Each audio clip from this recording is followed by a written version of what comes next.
Sorry, di ako malakpak. Kailangan ko ito maging popular na itong dance na to. I think nagkaka-crush na ako. Kanina.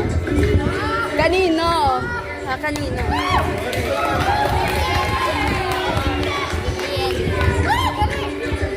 Yelly Bird, Bird ka nag-crush. Ate ka lang sasabihin, hindi ka sasabihin ko sina. Sorry.